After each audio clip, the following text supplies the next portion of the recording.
ನಿಮ್ನ ದರ್ಪಣಕ್ಕೆ ಸಂಬಂಧಪಟ್ಟಂಗ ರೇಖಾಚಿತ್ರಗಳನ್ನ ಸುಲಭವಾಗಿ ಯಾವ ರೀತಿ ಬಿಡಿಸ್ಬೇಕು ಅನ್ನುವಂಥದನ್ನ ಇವತ್ತು ನಾವು ಚರ್ಚೆ ಮಾಡೋಣ. ಯಾಕಂದ್ರೆ ಬೋಲ್ಡ್ನವ್ರು ಬಿಟ್ಟಂತಹ ಒಂದು ಚಿತ್ರಗಳ ಪಟ್ಟಿ ಏನದಾವ, ಆ ಪಟ್ಟಿ ಒಳಗ ಪೀನ ಮಸೂರಕ್ಕೆ ಸಂಬಂಧಪಟ್ಟಂಗ 6 ಮತ್ತು ನಿಮ್ನ ದರ್ಪಣಕ್ಕೆ ಸಂಬಂಧಪಟ್ಟಂಗ 6 ರೇಖಾಚಿತ್ರ ಇರೋದ್ರಿಂದ ಪರೀಕ್ಷಾ ದೃಷ್ಟಿಯಿಂದ ಬಹಳ ಇಂಪಾರ್ಟೆಂಟ್ ಒಂದೇದ್ದು. ಜೊತೆಗೆ ಇವು ಡ್ರಾ ಮಾಡಾಕನು ಬಹಳಷ್ಟು ಸುಲಭ ಅದಾವ. ಹಿಂಗಾಗಿ ಇವನ್ ಯಾವ ರೀತಿ ಬಿಡಿಸ್ಬೇಕು ಅಂತ ನೋಡೋಣ. ಹೀಗಾಗಿ ಇವತ್ತು ನಿಮ್ನ ದರ್ಪಣಕ್ಕೆ ಸಂಬಂಧಪಟ್ಟಂಗ ನಾವು ಡ್ರಾ ಮಾಡ್ಬೇಕು ರೇಖಾಚಿತ್ರ ಅಂತಂದ್ರ ಯಾವ ರೂಲ್ಸ್ ಗಳನ್ನ ಫಾಲೋ ಮಾಡ್ಬೇಕು ಅನ್ನೋದು ನಿಮಗೆ ಹೇಳ್ತೀನಿ. ಆ ರೂಲ್ಸ್ ಗಳನ್ನ ಫಾಲೋ ಮಾಡಿ ನಾವು ಡಯಾಗ್ರಾಮ್ ಅನ್ನ ಸುಲಭವಾಗಿ ತೆಗಿಬಹುದು. ಹಂಗಾರ ಫಸ್ಟ್ ರೂಲ್ಸ್ ಏನು ಅಂತ ನೋಡೋಕ್ಕಿಂತ ಮೊದಲ ನಿಮ್ನ ದರ್ಪಣ ಅಂದ್ರೆ ಏನು ಒಂದ್ಸಲ ತಿಳ್ಕೊಂಡ್ಬಿಡುನು. ಈಗ ನಾ ಈ ರೀತಿ ಡ್ರಾ ಮಾಡಿ ಹಿಂದೆ ಏನ್ ಮಾಡತ್ತೀನ್ರಿ, ಲೈನ್ಸ್ ಎಳ್ಯಾಕತ್ತೀನಿ. ಇದರ ಅರ್ಥ ಏನಪ್ಪಾ ಅಂದ್ರ ಇಲ್ಲಿ ಹಿಂದ ಸಿಲ್ವರ್ ಪಾಲಿಶ್ ಮಾಡಿ ಏನ್ ಮಾಡತ್ತ ನಾವ ಪೇಂಟ್ ಹಚ್ಚಾಕತ್ತೀವಿ. ಸೊ ಇಲ್ಲಿ ಏನಾಗತ್ತೈತಿ, ಇದು ಈ ರೀತಿ ಮಾಡೋದ್ರಿಂದ ತಗ್ಗಾದ ಭಾಗ ಏನಾಗತ್ತಪ್ಪ ಅಂದ್ರ ಬೆಳಕಿನ ಕಿರಣಗಳನ್ನ ಪ್ರತಿಫಲನ ಮಾಡಾಕತ್ತೈತಿ. ಹಂಗಾರ ತಗ್ಗಾದ ಭಾಗ ಪ್ರತಿಫಲಿಸುವಂತಿದ್ದರೆ ಅದಕ್ಕೆ ನಾವೇನಂತೀವಿ ಇಲ್ಲಿ ನಿಮ್ನ ದರ್ಪಣ ಅಂತ ಹೇಳಿ ಕರೆಯಾಕತ್ತೀವಿ. ಹಂಗಾರ ಇಂಥ ನಿಮ್ನ ದರ್ಪಣದಾಗ ಬರುವಂತ 6 ರೇಖಾಚಿತ್ರಗಳನ್ನ ನೀವು ಸುಲಭವಾಗಿ ಡ್ರಾ ಮಾಡ್ಬೇಕು ಅಂದ್ರ ರೂಲ್ಸ್ ಏನೇನು, ಒಂದೇ ರೂಲ್ಸ್ ನೋಡ್ರಿ. ಸೊ ಫಸ್ಟ್ ರೂಲ್ಸ್ ಏನಂತಂದ್ರ, ನಾ ಇಲ್ಲಿ ದರ್ಪಣಕ್ಕೆ ಒಂದು ಸೆಂಟರ್ ಪಾಯಿಂಟ್ ಮಾಡ್ಕೊಂಡಿನಿ. ಇದಕ್ಕೆ ಪಿ ಅಂತ ಕರಿತೇನೆ ನಾನು. ಪಿ ಅಂತಂದ್ರೆ ಪೋಲ್ ಅಥವಾ ದರ್ಪಣದ ಧ್ರುವ ಅಂತ ನಾವ್ ಹೇಳ್ತೀವಿ. ಇದರ ಮೂಲಕ ಒಂದು ಪ್ರಧಾನ ಅಕ್ಷ ಈ ರೀತಿ ಎಳ್ಕೊಂಡು ನಾ ಎಫ್ ಮತ್ತು ಸಿ ಗಳನ್ನ ಇಲ್ಲಿ ಗುರುತು ಮಾಡ್ಕೋತೇನೆ. ಸೊ ಎಫ್ ಮತ್ತು ಸಿ ಅಂದ್ರೆ ಏನು ಅಂತೇಳಿ ಮುಂದಿನ ರೇಖಾಚಿತ್ರ ಬಿಡಿಸುವಾಗ ಹೇಳ್ತೀನಿ. ಹಂಗಾರೆ ಫಸ್ಟ್ ರೂಲ್ಸ್ ಏನಪ್ಪಾ ಅಂತಂದ್ರ, ಈ ದರ್ಪಣಕ್ಕ ಈ ಪ್ರಧಾನ ಅಕ್ಷಕ್ಕ ಸಮಾಂತರವಾಗಿ ಬೆಳಕಿನ ಕಿರಣ ಬಂತು ಅಂತಂದ್ರ, ಪ್ರಧಾನ ಅಕ್ಷಕ್ಕ ಸಮಾಂತರವಾಗಿ ಬೆಳಕಿನ ಕಿರಣ ಬಂತು ಅಂದ್ರ ಅದು ದರ್ಪಣಕ್ಕ ಬಡಿದು ವಾಪಸ್ ಎಲ್ಲಿ ಬರ್ತತಿ ಅಂದ್ರೆ ಎಫ್ ಮೇಲೆ ಬರ್ತತಿ. ಇದು ಒಂದೇ ರೂಲ್ಸ್. ಸಮಾಂತರವಾಗಿ ಬಂದ ಕಿರಣ ದರ್ಪಣಕ್ಕೆ ಬಡಿದು ಎಫ್ ಮೇಲೆ ಬರ್ತತಿ. ಇನ್ನು ಸೆಕೆಂಡ್ ರೂಲ್ ಏನಪ್ಪಾ ಅಂತಂದ್ರ, ಇಲ್ಲಿ ಎಫ್ ನ ಮೂಲಕನ ಕಿರಣ ಬರಾತತಿ ಬೆಳಕಿಂದು ಅಂತಂದ್ರ ಅದು ದರ್ಪಣಕ್ಕೆ ಬಡದ್ ಏನಾಕತಿ ಸಮಾಂತರವಾಗಿ ಬರ್ತತಿ. ಹಂಗಾರ ಒಂದನೇ ರೂಲ್ ಮತ್ತು ಎರಡನೇ ರೂಲಕ್ ವ್ಯತ್ಯಾಸ ಏನ್ ನೋಡ್ರಿ, ಎರಡು ಒಂದಕ್ಕೊಂದು ತದ್ ವಿರುದ್ಧ ಅದಾವ. ಸೊ ಹೆಂಗ್ ನೆನಪಿಡ್ರಿ, ಸ್ಟ್ರೇಟ್ ಬಂದ್ರೆ ಎಫ್ ಮೇಲೆ ಬರ್ಬೇಕು, ಎಫ್ ಮೇಲೆ ಬಂದ್ರೆ ಸ್ಟ್ರೇಟ್ ಬರ್ಬೇಕು ಅನ್ನುವಂಥದ್ದನ್ನ ಇಲ್ಲೇ ನೆನಪಿಡ್ರಿ. ಇನ್ ಥರ್ಡ್ ಪಾಯಿಂಟ್ ಏನಂತಂದ್ರಿ, ಇದು ಸಿ ಮೇಲೆ ಇನ್ ಕೇಸ್ ಬೆಳಕಿನ ಕಿರಣ ಬರಾತತಿ ಅಂತಂದ್ರ, ಸೊ ಸಿ ಮೇಲೆ ಬರಾತತಿ ಅಂತಂದ್ರ ಹೆಂಗ ಹೋಗೈತಿ ಬೆಳಕಿನ ಕಿರಣ ದರ್ಪಣಕ್ಕೆ ಬಡದು ಅದ ದಿಕ್ಕಿನಾಗನ ವಾಪಸ್ ಬರ್ತತಿ. ಅಂದ್ರ 180 ಡಿಗ್ರಿ ಒಳಗ ಸಿ ಮೂಲಕ ಹೆಂಗ್ ಹೋಗೈತಿ ಬೆಳಕಿನ ಕಿರಣ ಅದ ದಿಕ್ಕಿನಾಗ ಏನಾಗತ್ತದ ಅದು ವಾಪಸ್ ಬರಾತತಿ ಅನ್ನೋದು ಥರ್ಡ್ ರೂಲ್. ಇನ್ನು ಫೋರ್ತ್ ರೂಲ್ ಮತ್ತು ಕೊನೆಯ ರೂಲ್ ಏನಪ್ಪಾ ಅಂತಂದ್ರ, ಈಗ ಬೆಳಕಿನ ಕಿರಣ ಇದು ಪೀಗ್ ಅಪ್ಪಳಿಸಾತತಿ ಅಂತಂದ್ರ, ಪೀಗ್ ಬಂದ ಬಡ್ಯಾಕತತಿ ಅಂತಂದ್ರ ಯಾವ ಆಂಗಲ್ದಾಗದು ಪೀಗ ಬಂದತಿ ಅಂದ್ರೆ ಯಾವ ಕೋಣದಾಗದು ಪೀಗ ಬಂದ ಬಡ್ಯಾಕತತಿ ಅದ ಕೋಣದಾಗನ ಏನಾಕತ್ರದು ವಾಪಸ್ ಬರ್ತತಿ ಅನ್ನುವಂಥದ್ದು. ಇವನ್ನ ಬ್ರೀಫ್ ಆಗಿಬಿಡ್ತೇನೆ. ಸಮಾಂತರವಾಗಿ ಬಂತು ಎಫ್ ಮೇಲೆ ಬರ್ತತಿ, ಎಫ್ ಮೇಲೆ ಬಂದಿತ್ತಪ್ಪ ಅಂದ್ರ ಸಮಾಂತರವಾಗಿ ಬರ್ತತಿ. ಸಿ ಮೂಲಕ ದಾಟ್ ಹೋಗಿತ್ತು ಅಂದ್ರ 180 ಡಿಗ್ರಿ ಒಳಗ ಸಿ ಮೂಲಕ ಬರ್ತತಿ. ಪೀಗ್ ಬಂದ್ ಅಪ್ಪಳಿಸೈತಿ ಅಂತಂದ್ರ ಯಾವ ಒಂದು ಕೋಣದಾಗ ಅಪ್ಪಳಿಸೈತಿ ಅದ ಒಂದು ಕೋಣದಾಗ ಅದು ವಾಪಸ್ ಬರ್ತತಿ ಅನ್ನುವಂತ 4 ರೂಲ್ಸ್ ಅನ್ನ ನೆನಪಿಟ್ಟು ಬಿಡ್ರಿ. ಹಂಗ ರೂಲ್ಸ್ ಗಳು ಹೆಂಗ್ ಅಪ್ಲೈ ಆಕಾವ ನಮ್ಮ ದರ್ಪಣದ ಒಂದು ಚಿತ್ರದಾಗ ಅನ್ನೋದನ್ನ ನಾವು ನೋಡೋಣ. ಹಂಗಾರೆ ಇಲ್ಲಿ ಫಸ್ಟ್ ಕೇಸ್ ತಗೊಳ್ರಿ ನಾವ. ಸೊ ಫಸ್ಟ್ ಕೇಸ್ ಏನು ಅಂತಂದ್ರ, ವಸ್ತುವನ್ನ ಸೀನ ಆಚೆ ಇಟ್ಟಾಗ ಅನ್ನುವಂಥದ್ದು. ಹಂಗಾರ ಸೀನ ಆಚೆ ಇಟ್ಟಾಗ ಯಾವ ರೀತಿ ಪ್ರತಿಬಿಂಬ ಉಂಟಾಕತಿ, ಅದರ ಸ್ವಭಾವ ಹೆಂಗಿರ್ತತಿ ಅನ್ನೋದನ್ನ 3 ಅಂಕದ ಪ್ರಶ್ನೆಗಳಿಗೆ ನಮಗ್ ಕೇಳ್ತಾರೆ. ಫಸ್ಟ್ ಏನ್ ಮಾಡ್ರಿ, ದರ್ಪಣವನ್ನ ಡ್ರಾ ಮಾಡ್ಕೊರಿ. ಸೊ ದರ್ಪಣವನ್ನ ಯಾವ ರೀತಿ ಡ್ರಾ ಮಾಡ್ರಿ ಅಂದ್ರ, ಬಹಳಷ್ಟು ಮಕ್ಕಳು ಏನ್ ಮಾಡಾಕತ್ತೀರಿ, ನೀವು ನಿಮ್ಮ ಕಂಪಾಸ್ ಅನ್ನ ಯೂಸ್ ಮಾಡಿ ತ್ರಿಜ್ಯವನ್ನು ಯೂಸ್ ಮಾಡಿ ಏನ್ ಮಾಡಾಕತ್ತೀರಿ, ಅರ್ಧ ಚಂದ್ರಾಕೃತಿ ಮಾಡ್ಕೊಳತ್ತೀರಿ. ಸೊ ಆ ರೀತಿ ಮಾಡ್ಕೋಬೇಡ್ರಿ. ಆದಷ್ಟು ಏನಾಗಿರ್ಲಿ ದರ್ಪಣ ಬಹಳ ಬೆಂಡ್ ಆಗೋದು ಬೇಡ, ಸ್ವಲ್ಪ ಬೆಂಡ್ ಮಾಡ್ರಿ ಸಾಕದನ್ನ. ಸೊ ಈ ರೀತಿ ಬೆಂಡ್ ಮಾಡ್ರೆ ರೇಖಾಚಿತ್ರಗಳು ತಪ್ಪು ಬರೋದಿಲ್ಲ. ಹಂಗಾರೆ ಒಂದನೇ ಕೇಸ್ ನೋಡ್ರಿ, ನಿಮ್ನ ದರ್ಪಣದ ನಾ ಪಿ ಅನ್ನ ಗುರುತು ಮಾಡೇನಿಲ್ಲೇ. ಇನ್ನೇನ್ ಮಾಡ್ರಿ, ಪಿ ಗುರುತು ಮಾಡಿದಾಗ ಜಸ್ಟ್ ಒಂದು ಲೈನ್ ಡ್ರಾ ಮಾಡ್ರಿ. ಇದಕ್ಕ ನಾವು ಪ್ರಧಾನಾಕ್ಷ ಅಂತ ಹೇಳಿ ಕರಿತೀವಿ. ನೀವು ಕಲಿತಿರುವನ್ನೆಲ್ಲ ಪ್ರಧಾನಾಕ್ಷ, ವಕ್ರತಾ ತ್ರಿಜ್ಯ, ಸಂಗಮ ದೂರ ಎಲ್ಲ ಇವನ್ನ ಕಲಿತೀರಿ. ಸೊ ಪ್ರಧಾನಾಕ್ಷವನ್ನು ಎಳ್ಕೊಂಡ ಮೇಲೆ ಸರಿಯಾಗಿ ಏನ್ ಮಾಡ್ರಿ, ನಿಮ್ಮ ಒಂದು ಅಳತೆ ಪಟ್ಟಿಯಿಂದ ಪಿ ನಿಂದ ಕರೆಕ್ಟ್ ಆಗಿ 2 ಸೆಂಟಿಮೀಟರ್ ಒಂದು ಪಾಯಿಂಟ್ ಗುರುತು ಮಾಡಿಕೊಂಡು ಅದಕ್ಕ ಎಫ್ ಅಂತ ಗುರುತು ಮಾಡ್ರಿ. ಪ್ರಧಾನ ಸಂಗಮ ಅಥವಾ ಸಂಗಮ ಬಿಂದು ಅಂತ ಗುರುತು ಮಾಡ್ರಿ. ಅದಕ್ಕ ಪಿ ನಿಂದ ಎಫ್ 2 ಸೆಂಟಿಮೀಟರ್ ಇಟ್ಟಿರಿ ಅಂತಂದ್ರ ಎಫ್ ನಿಂದ 2 ಸೆಂಟಿಮೀಟರ್ ಅಳತಿ ಒಳಗೆ ಏನ್ ಮಾಡ್ರಿ, ಸಿ ಅನ್ನ ಗುರುತು ಮಾಡ್ಕೊರಿ. ಸೊ ಪಿ ನಿಂದ ಎಫ್ 2 ಸೆಂಟಿಮೀಟರ್, ಎಫ್ ನಿಂದ ಸಿ ಕೂಡ 2 ಸೆಂಟಿಮೀಟರ್. 2 ಸೆಂಟಿಮೀಟರ್ ಇರ್ಬೇಕೇನಪ್ಪಾ ಅಂತ ರೂಲ್ಸ್ ಏನೂ ಇಲ್ಲ. ನೀವು 3 ಸೆಂಟಿಮೀಟರ್ ಇಟ್ಕೊಂಡಿರಿ ಇದನ್ನಂದ್ರೆ ಇದನ್ನು 3 ಮಾಡ್ರಿ. ಇದನ್ನ 4 ಇಟ್ಟಿರಪ್ಪ ಅಂದ್ರೆ ಇದನ್ನು 4 ಸೆಂಟಿಮೀಟರ್ ಮಾಡ್ಕೊರಿ. ಒಟ್ಟಾರೆ ಏನಪ್ಪಾ ಅಂದ್ರೆ ಪಿ ನಿಂದ ಎಫ್ ಎಷ್ಟ್ ಐತಿ, ಎಫ್ ನಿಂದ ಸಿ ಕೂಡ ಅಷ್ಟ ಅಳತಿ ಒಳಗ ಇರುವಂಗ ನೀವು ಅಳತಿ ಕರೆಕ್ಟ್ ಆಗಿ ಮಾಡ್ಕೋಬೇಕು. ಇನ್ನೊಂದು ಏನ್ ಮಾಡ್ರಿ, ಅಳತಿ ಮಾಡ್ಕೊಳ್ಳುವಾಗ ಸೊ ಈ ಪಾರ್ಟ್ ಅನ್ನು ಸ್ವಲ್ಪ ಇಲ್ಲ ದೊಡ್ಡದ್ ಮಾಡ ಬರಿತೀನಿ. ಏನ್ ಮಾಡ್ರಿ, ನೀವು ಪ್ರಧಾನ ಅಕ್ಷಕ್ಕ 2 ಸೆಂಟಿಮೀಟರ್ ಏನ್ ಗುರುತು ಮಾಡ್ಕೋತಿರಲ್ಲ ಎಫ್ ಅಂತ ಹೇಳಿ, ಏನ್ ಮಾಡ್ರಿ, ಒಂದ್ ಸ್ವಲ್ಪ ಈ ಒಂದು ರೇಖೆಯನ್ನ ಛೇದಿಸಿದಂಗ ಒಂದು ಲೈನ್ ಡ್ರಾ ಮಾಡ್ರಿ. ಈಗ ಯಾಕೆ ಡ್ರಾ ಮಾಡ್ಬೇಕಂತಂದ್ರ, ಎರಡು ಎಲ್ಲಿ ಛೇದಿಸಾವಲ್ಲ ಇವು ಬೆಳಕಿನ ಕಿರಣ ಈ ಛೇದಿಸಿದ ಬಿಂದುವಿನ ಮೂಲಕನ ಹಾಸ್ ಹೋಗ್ಬೇಕು. ಆ ಛೇದಿಸುವ ಬಿಂದು ಮೂಲಕದ ಕರೆಕ್ಟ್ ಆಗಿ ದಾಟ್ ಹೋಗಿತ್ತು ಅಂದ್ರ ರೇಖಾಚಿತ್ರಗಳು ಕ್ಲಿಯರ್ ಆಗ್ಯವು ಬರ್ತಾವ. ಹೀಗಾಗಿ ಹಿಂಗ್ ಗುರುತು ಮಾಡ್ಕೊಂಡ ಮೇಲೆ ನೋಡ್ರಿ ಹಂಗಾರ. ಸೊ ಫಸ್ಟ್ ಕೇಸು ಸಿ ನಿಂದ ಆಚೆ ಅಂತ ಹೇಳ್ಯಾರ. ಹಂಗಾರ ಸಿ ನಿಂದ ಆಚೆ ಅಂದ್ರೆ ಸಿ ನ ಈ ಭಾಗದಲ್ಲಿ ಎಷ್ಟು ದೂರ ಇಡಬೇಕು ಅಂತ ಅದಕ್ಕೂ ಏನು ನಿಯಮ ಇಲ್ಲ. ಸಿ ನಿಂದ ಆಚೆ ಒಂದ್ ಸ್ವಲ್ಪ ಏನ್ ಮಾಡ್ರಿ, ಸಿ ನಿಂದ ಆಚೆ ವಸ್ತುವನ್ನ ಈ ರೀತಿಯಾಗಿ ಇಡ್ರಿ. ಸೊ ವಸ್ತುವನ್ನ ಏನ್ ಮಾಡೀನಿ, ಇಲ್ಲಿ ಆರೋ ಹೆಡ್ ಮೂಲಕ ನಾ ವಸ್ತುವನ್ನ ರಿಪ್ರೆಸೆಂಟ್ ಮಾಡಾಕತ್ತೀನಿ. ಆರೋ ಹೆಡ್ ಇಡಬೇಕಂತಾನೆ ಏನಿಲ್ಲ, ವಸ್ತು ಬೇಕಾದಾಗಿರಬಹುದು. ನಮ್ಗೆ ಸುಲಭ ಅಂತ ಏನ್ ಮಾಡ್ತಾವ ನಾವಿಲ್ಲಿ ಒಂದು ಬಾಣದ ಮೇಲ್ಮುಖ ಬಾಣದ ಚಿಹ್ನಿನ ಒಂದು ಗುರುತನ್ನ ಮಾಡ್ಕೊಂಡೆವು. ಹಂಗಾರೆ ಇದ್ರಾಗ ನೋಡ್ರಿ, ಹಂಗಾರ ನಾವು 2 ರೇಖೆಗಳನ್ನ ಎಳಿಬೇಕು. ಹಂಗಾರೆ ಈಗ ವಸ್ತುವಿನಿಂದ 2 ರೇಖೆ ಯಾಕೆ ಎಳಿಬೇಕು ಅಂತ ಕೇಳಿರ ನೋಡ್ರಿ. ಸಪೋಸ್ ಇದನ್ನ ಏನ್ ಮಾಡ್ರಿ, ವಸ್ತು ಅಂತ ತಿಳ್ಕೊರಿ. ಇದರ ಮೂಲಕ ಏನಾಗಿರ್ತಾವ್ರಿ, ಈಗ ಇದಕ್ಕೆ ಬೆಳಕು ಪಡೆದು ಸಾವಿರಾರು ಕಿರಣಗಳು ಬರ್ತಿರ್ತಾವ. ನಮಗ್ ಡ್ರಾ ಮಾಡಕ್ ಈಸಿ ಆಗಿರ್ಲಿ ಅಂತ ಏನ್ ಮಾಡತ್ತಾವ ನಾವಿಲ್ಲಿ 2 ಲೈನ್ಗಳನ್ನ ಡ್ರಾ ಮಾಡ್ಕೊಳತ್ತವ. ಹಂಗಾರೆ ಫಸ್ಟ್ ಲೈನ್ ಹೆಂಗ್ ಡ್ರಾ ಮಾಡ್ರಿ, ಯಾವಾಗಿರ್ಲು ಏನ್ ಮಾಡ್ಬಿಡ್ರಿ, ಒಂದೇ ಲೈನಿಗೆ ಒಂದೇ ರೂಲ್ಸ್ ಅನ್ನ ಫಾಲೋ ಮಾಡೋಣ. ಕನ್ಫ್ಯೂಸ್ ಆಗೋದು ಬೇಡ. ಒಂದೇ ಲೈನಿಗೆ ಒಂದೇ ರೂಲ್ಸ್. ಏನ್ ರೂಲ್ಸ್ ಐತ್ರಿ, ಒಂದೇದ್ದು ಪ್ರಧಾನ ಅಕ್ಷಕ್ಕ ಸಮಾಂತರವಾಗಿ ರೇಖೆ ಬಂದ್ರ ಎಫ್ ಮೇಲೆ ದಾಟ್ ಹೊಕ್ಕತ್ತಿ ಅನ್ನೋದು ಒಂದೇ ರೂಲ್. ಎಲ್ಲಾ ಡಯಾಗ್ರಾಮ್ಗೂ ಅದೇ ರೂಲ್ ಫಾಲೋ ಮಾಡೋಣ್ರಿ, ಒಂದೇ ಲೈನ್ಗೆ ಸಂಬಂಧಪಟ್ಟಂಗೆ. ಹಂಗಾರ ಏನ್ ಮಾಡ್ರಿ, ಕರೆಕ್ಟ್ ಆಗಿ ಒಂದು ಪಾಯಿಂಟ್ ಇಟ್ಕೊಂಡು ಪ್ರಧಾನ ಅಕ್ಷಕ್ಕ ಸಮಾಂತರವಾಗಿ ಒಂದು ಲೈನ್ ಡ್ರಾ ಮಾಡ್ರಿ. ಸೊ ನಾ ಇಲ್ಲಿ ಅಳತೆ ಪಟ್ಟಿ ಮತ್ತು ಸ್ಕೇಲ್ ಯೂಸ್ ಮಾಡಾಕತ್ತಿಲ್ಲ, ಆದ್ರೆ ನಿಮಗೆ ಯಾವ ರೀತಿ ಮಾಡ್ಬೇಕಂತ ನಾ ಕ್ಲಿಯರ್ ಆಗಿ ಹೇಳ್ತೀನಿ. ಅದ ರೂಲ್ಸ್ ಅನ್ನ ಫಾಲೋ ಮಾಡಿಬಿಡ್ರಿ. ಸೊ ಒಂದೇ ರೇಖೆ ಏನಾದ್ರಿ, ಇದು ಒಂದು ದರ್ಪಣಕ್ಕೆ ಏನಂತ್ರಿ ಬಂದು ಅಪ್ಪಳಿಸಿತ್ತು, ಪ್ರಧಾನ ಅಕ್ಷಕ್ಕೆ ಸಮಾಂತರವಾಗೈತಿ. ಹಂಗಾರೆ ಅದಕ್ಕೆ ಸಮಾಂತರವಾಗಿದ್ದಾಗ ದರ್ಪಣಕ್ಕದ ಅಪ್ಪಳಿಸಿ ಎಲ್ಲಿ ಬರಬೇಕು ಅಂತಂದ್ರ ಅದು ಎಫ್ ನ ಮೂಲಕ ದಾಟಿ ಹೋಗ್ಬೇಕು. ಸೊ ಒಂದೇ ಲೈನ್ ಡ್ರಾ ಮಾಡ್ರಿ. ಇನ್ನು 2ನೇ ಲೈನ್ ಡ್ರಾ ಮಾಡಕ್ ನಮ್ ಕಡೆ 3 ದಾರಿಗಳದಾವ. ಹೆಂಗ್ ಮಾಡ್ಬೋದು ನೋಡ್ರಿ. ಹಂಗಾರ ಇನ್ ಕೇಸ್ರಿ ಸಿ ನ ಮೂಲಕ ಲೈನ್ ದಾಟಿ ಹೋತು ಅಂತಂದ್ರ ರೂಲ್ಸ್ ಕಲಿಸ್ತೀರಿ. ಸಿ ನ ಮೂಲಕ ಹೋತು ಅಂತಂದ್ರ ಸಿ ನ ಮೂಲಕ ನಾವು ವಾಪಸ್ ಬರ್ತೈತಿ 180 ಡಿಗ್ರಿ ಒಳಗ.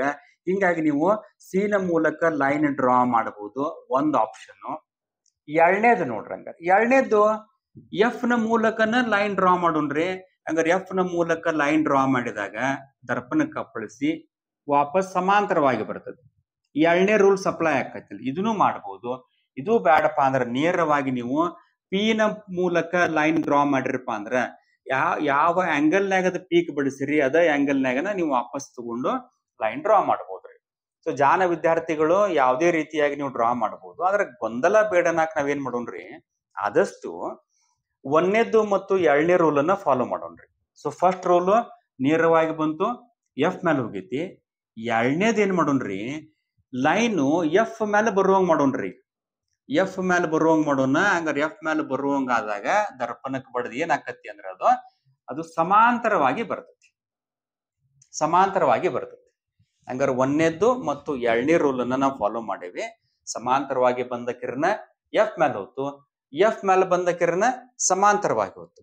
ಸೊ ಹಿಂಗ್ ಹೋದಾಗ ಏನ್ ಮಾಡ್ರಿ, ಎರಡು ಎಲ್ಲಿ ಮೀಟ್ ಆಗ್ಯಾವ ನೋಡ್ರಿ, ಅವು ಎರಡು ಎಲ್ಲಿ ಮೀಟ್ ಆಗ್ಯಾವ ನೋಡ್ರಿ, ಎರಡು ಎಲ್ಲಿ ಕ್ರಾಸ್ ಆಗ್ಯಾವ ನೋಡ್ರಿ, ಅವು ಎರಡು ಕ್ರಾಸ್ ಅದಲ್ಲಿ ಏನ್ ಮಾಡ್ರಿ, ಇಲ್ಲಿ ನೀವು ಆರೋ ಹೆಡ್ ಅನ್ನ ತಲೆ ಕೆಳಗಾಗಿ ಡ್ರಾ ಮಾಡಬೇಕು.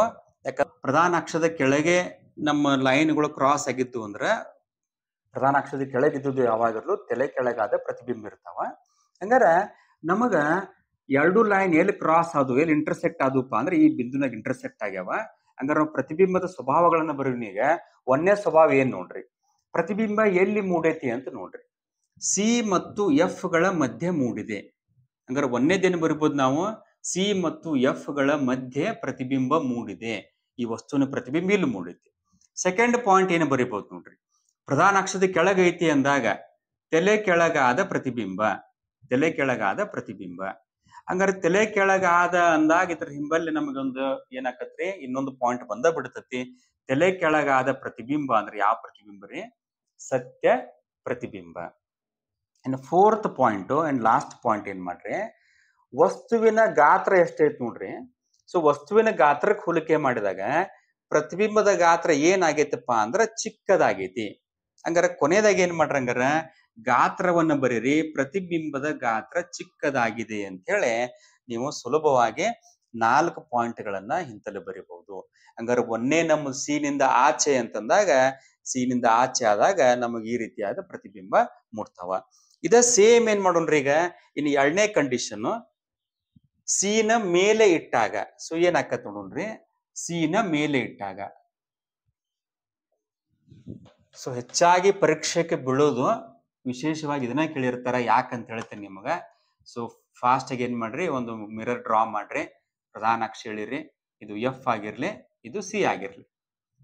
ಸಿ ನ ಮೇಲೆ ಇಟ್ಟಾಗ ಅಂದ್ರ ಏನ್ ನಿಮ್ದು ಸಿ ಐತಿಲ್ರಿ, ಸಿ ಮೇಲೆ ಏನಾಗ್ಲಿ ಇದು ವಸ್ತು ಇಡ್ರಿ. ಸೊ ರೂಲ್ಸ್ ಒಂದನೇದ್ದು ಮತ್ತು ಎರಡನೇದ್ದು ಫಾಲೋ ಮಾಡೋಣ್ರಿ ನಾವ. ಸೊ ಒಂದನೇದ್ದು ಸಮಾಂತರವಾಗಿ ರೇಖೆ ಬಂತು, ಎಲ್ಲಿ ಹೋಗ್ಬೇಕ್ರಿ, ಎಫ್ ಮ್ಯಾಲ ಹೋಗ್ಬೇಕು. ಎರಡನೇದ್ದು ಎಫ್ ಮ್ಯಾಲ ಹೋಗ್ಲಿ, ಹೋಗಿ ಏನ್ ಮಾಡ್ಲದು, ದರ್ಪಣಕ್ಕೆ ಬಡದು ಅದು ವಾಪಸ್ ಎಲ್ಲಿ ಬರ್ಲ್ರಿ, ಸಮಾಂತರವಾಗಿ ಬರ್ಲಿ. ಸೊ ಎರಡು ಲೈನ್ ಇಂಟರ್ಸೆಕ್ಟ್ ಇಲ್ಲಿ ಆಗ ನೋಡ್ರಿ.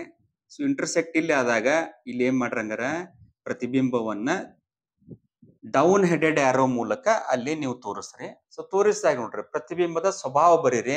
ಹಂಗಾರ 4 ಪ್ರತಿಬಿಂಬ ಸ್ವಭಾವ. ಪ್ರತಿಬಿಂಬ ಎಲ್ಲಿ ಮೂಡೈತಿ ನೋಡ್ರಿ, ಒಂದೇದ್ದು ಪ್ರತಿಬಿಂಬ ಸೀನ ಮೇಲೆ ಮೂಡಿದೆ. ಸೊ ಪ್ರತಿಬಿಂಬ ಸೀನ ಮೇಲೆ ಮೂಡಿದೆ. ಎರಡನೇದ್ದು ಸೊ ಪ್ರತಿಬಿಂಬ ಹೆಂಗಾಗೈತ್ರಿ, ಸೊ ಪ್ರತಿಬಿಂಬ ಯಾವಾಗಿರ್ಲು ಸತ್ಯ ಪ್ರತಿಬಿಂಬ. ಮೂರನೇದ್ದು ತಲೆ ಕೆಳಗಾದ ಪ್ರತಿಬಿಂಬ. ನಾಲ್ಕನೇದ್ದು ಸೈಜ್ ಎಷ್ಟೈತಿ ನೋಡ್ರಿ, ವಸ್ತು ಸಿ ಮೇಲೆ ಐತಿ, ಪ್ರತಿಬಿಂಬ ಸಿ ಮೇಲೆ ಮೂಡೈತಿ. ಅರ್ಥ ಏನಪ್ಪಾ ಅಂದ್ರ ವಸ್ತುವಿನಷ್ಟೇ ಪ್ರತಿಬಿಂಬ ಇದೆ ಅಂತ ನಾವು ಹೇಳ್ತೇವೆ.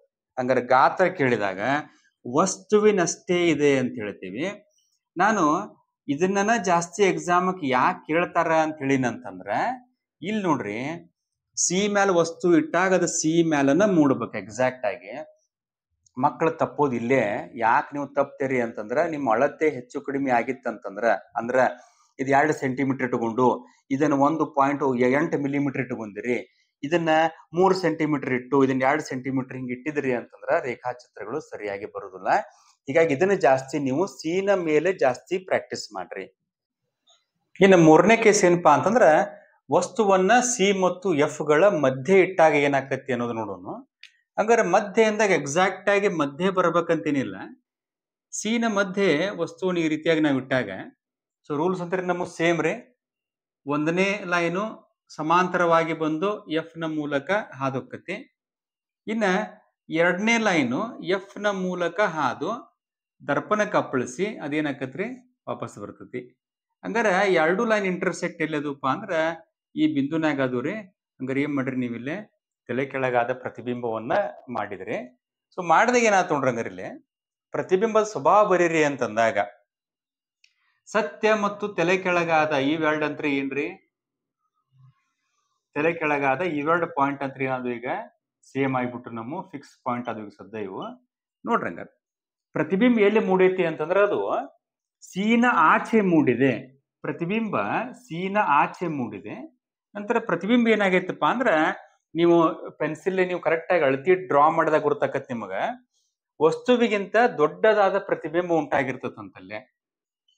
ಹಂಗಾರಿಲ್ಲ ಅಬ್ಸರ್ವ್ ಮಾಡ್ಬೇಕಂತ ಪಾಯಿಂಟ್ ಏನ್ ನೋಡ್ರಿ. ಹಂಗಾರಿಲ್ಲಿ ನಾವೇನ್ ಮಾಡುದು ಫಸ್ಟ್ ರೀ, ಸಿನ ಆಚೆ ನಾವು ವಸ್ತು ಇಟ್ಟಾಗ ಪ್ರತಿಬಿಂಬ ಎಲ್ಲಿ ಮೂಡಿತಪ್ಪ ಅಂದ್ರೆ ಸಿ ಮತ್ತು ಎಫ್ ಗಳ ಮಧ್ಯೆ ಇಲ್ಲಿ ಮೂಡಿತ್ತು ಪ್ರತಿಬಿಂಬ ಒಂದೇಕ್ರಿ.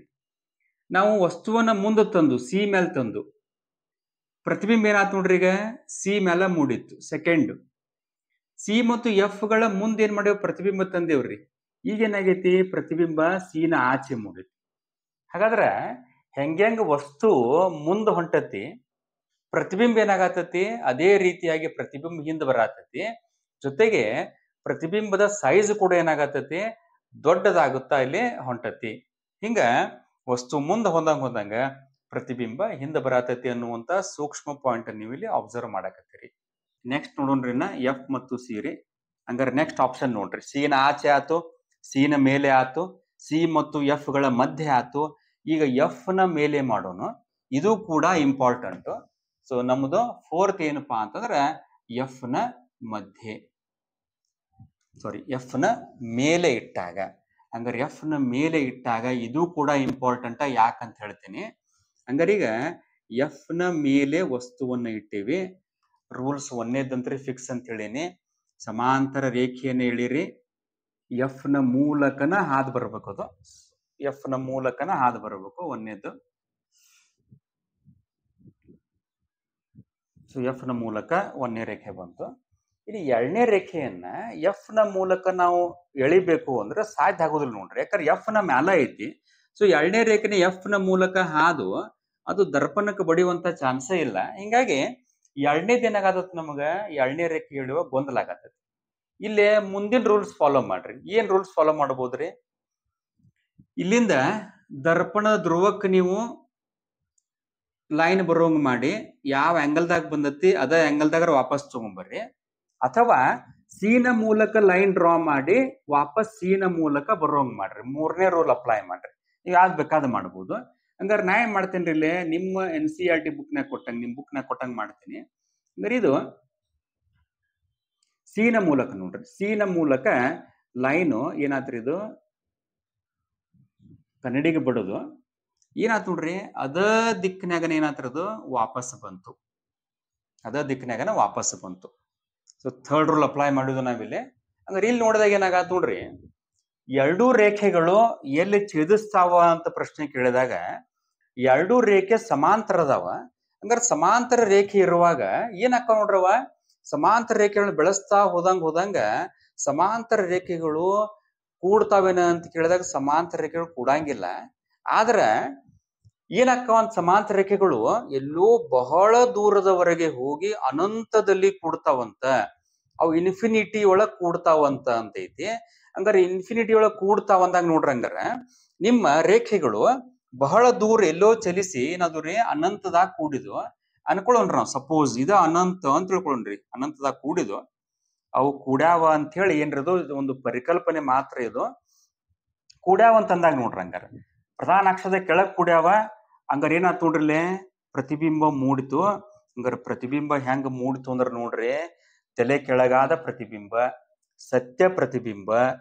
ಪ್ರತಿಬಿಂಬ ಹೆಂಗ ಐತಪ್ಪ ಅಂದ್ರ ವಸ್ತು ನಮ್ದು ಇಲ್ಲಿ ಐತಿ, ಪ್ರತಿಬಿಂಬ ಹೆಂಗ್ ಮೂಡೈತಿ ನೋಡ್ರಿ, ಅತಿ ದೊಡ್ಡ ಪ್ರತಿಬಿಂಬ ಮೂಡೈತಿ. ಹಂಗಾರ ನಾವ್ ಏನ್ ಬರೀಬಹುದು ಪಾಯಿಂಟ್ ಇಲ್ಲಿ ಅಂತಂದ್ರ, ಪ್ರತಿಬಿಂಬ ಸ್ವಭಾವ ಎಲ್ಲಿ ಅಂದ್ರ ಪ್ರತಿಬಿಂಬ ಅನಂತದಲ್ಲಿ ಮೂಡಿದೆ, ಇನ್ಫಿನಿಟಿ ಒಳಗ್ ಮೂಡೈತಿ.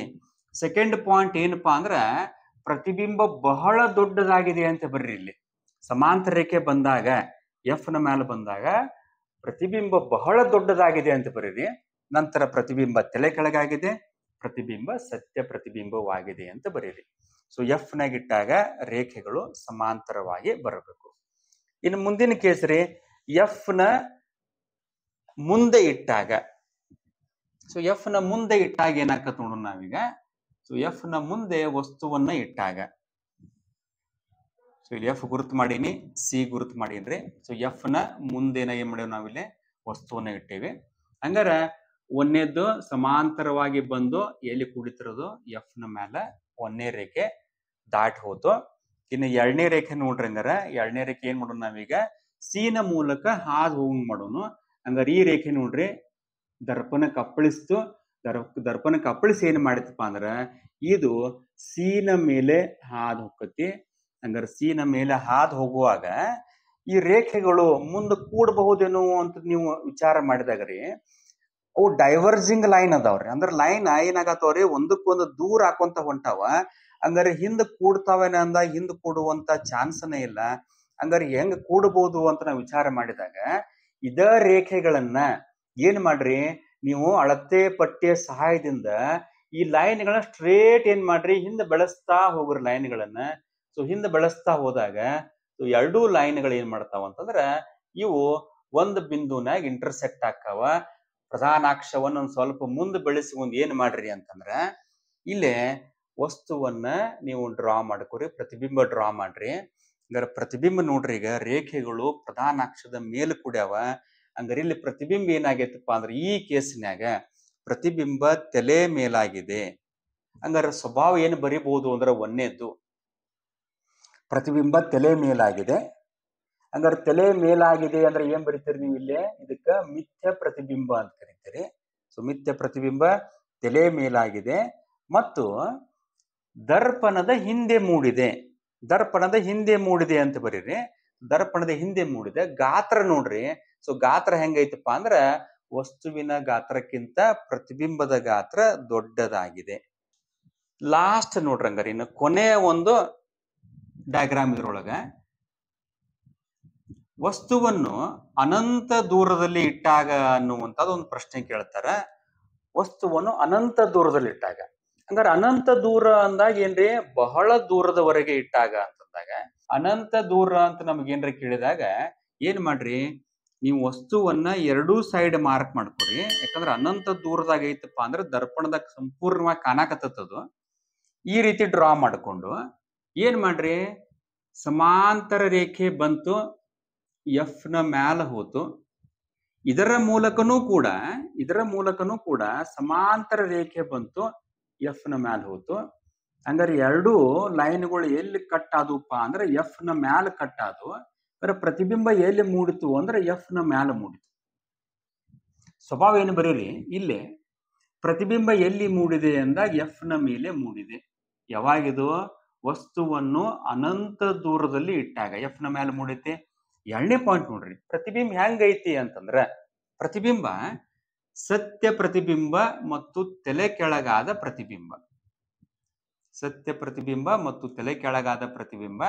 ನಾಲ್ಕನೇ ಪಾಯಿಂಟ್ ಹಂಗಾರೆ ಪ್ರತಿಬಿಂಬ ಕಾಣಾದತ್ತೇನೋ ಅಂದಾಗ ಪ್ರತಿಬಿಂಬ ಹೆಂಗಾಗೈತಿರೋದು ಪಾಯಿಂಟ್ ಸೈಜ್ ಐತಿ. ಹಂಗಾರೆ ಪ್ರತಿಬಿಂಬ ಏನ್ ಬರ್ರಿ ಬಿಂದು ಗಾತ್ರದ ಪ್ರತಿಬಿಂಬ ಐತಿ. ಪಾಯಿಂಟ್ ಸೈಜ್ಡ್ ಇಮೇಜ್ ಅಂತ ಕರಿತೀವಿ ನಾವ. ಬಿಂದು ಗಾತ್ರದ ಪ್ರತಿಬಿಂಬ ಉಂಟಾಗೈತಿ ಅಂತ ಬರಿಬಹುದು.